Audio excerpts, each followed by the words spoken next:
ফের নজর বাংলায়, কারণ 2026 সালের বিধানসভা নির্বাচনের আগে জোর ধাক্কা খেল বাংলার শাসক দল তৃণমূল।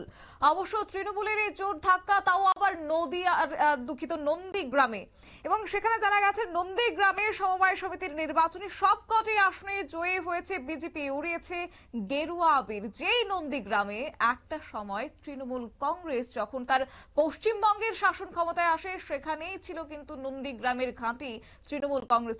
কিন্তু আজকে একটা আসনও পায়নি তৃণমূল। একেবারেই বলা চলে যে নন্দীগ্রামের মাটি এবার ছিনিয়ে নিয়েছে বিজেপি। এবং নন্দীগ্রাম 1 নম্বর ব্লকের কালীচরণপুর কৃষ্ণ উন্নয়ন সমবায় সমিতি, এই সমিতির মোট আসন সংখ্যা 12টি আসনের মধ্যে তৃণমূল কংগ্রেস 12, বিজেপি 12 এবং সিপিএম 5টি আসনে নমিনেশন করেছিল। নির্বাচন হওয়ার কথা ছিল 15ই জুন। পরবর্তী সময় দেখা যায় সিপিএম এর 3 এবং তৃণমূল কংগ্রেসের 1 প্রার্থী নমিনেশন প্রত্যাহার করে নিয়েছে।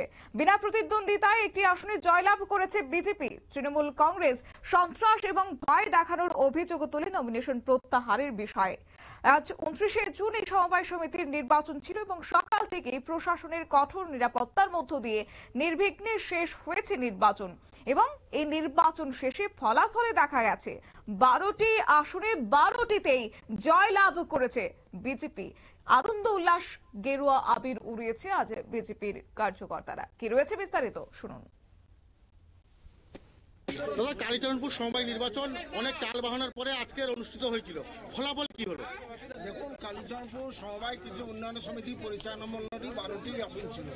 এই 12টি আসনের জন্য গত 15ই জুন দিন নির্ধারিত করেছিল এবং ইলেকশন কমিশনের পক্ষ থেকে ঘোষণা করা হয়েছিল। 14ই জুন আমাদের জানানো হলো যে ইলেকশনটা পোস্টপোন হয়েছে। তার কারণ হিসাবে দেখানো হয়েছে সাফিসিয়েন্ট ফোর্স দিয়ে দেওয়ার। আমরা হাইকোর্টে যাই। 17 তারিখে হাইকোর্টে অর্ডার হয় যে অর্ডারের দিন থেকে 21 দিনের মধ্যে ইলেকশনটা করতে হবে। সেই হাইকোর্টের অর্ডারে আজকে ইলেকশন হলো। আমরা ভারতীয় জনতা পার্টি 12টি আসনে প্রার্থী দিয়েছিলাম। 12 সন্ধ্যতে আমরা জয়লাভ করেছি। তৃণমূল কংগ্রেস এখানে পুলিশকে দিয়ে ইলেকশনটা বন্ধ করেছিল, কিন্তু দুর্ভাগ্যের বিষয় পুলিশকে দিয়ে ইলেকশনটা জিততে পারে না।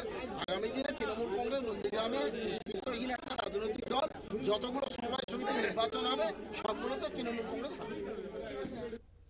আপনারা শুনলেন আজ জয় উল্লাসে মেতে ওঠা বিজেপি কর্তাদের বক্তব্য, এবং তারা কিন্তু আজকে নির্বাচনী ফলাফল বের হওয়ার পরে সমবায় সমিতির নির্বাচনের এই জয়লাভে বিজেপির কর্মী সমর্থকরা এক প্রকার উচ্ছ্বাস দেখাতে শুরু করেছেন।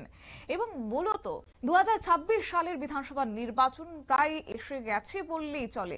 আর সেই জায়গা থেকে এবার বড় ধাক্কা নন্দীগ্রামে তৃণমূলের, এবং এই ধাক্কা আগামী দিনে কতটা সামলে উঠতে পারে তৃণমূল তা অবশ্য সময়ের অপেক্ষা। তবে হ্যাঁ, সেক্ষেত্রে 2026 সালের বিধানসভা নির্বাচনের আগে কি বিজেপি এবার ইঙ্গিত দিয়ে দিয়েছে বিধানসভা নির্বাচনে কি হতে চলেছে, সেই নিয়ে কিন্তু রাজনৈতিক মহলে একটা জোর চর্চা শুরু হয়ে গেছে।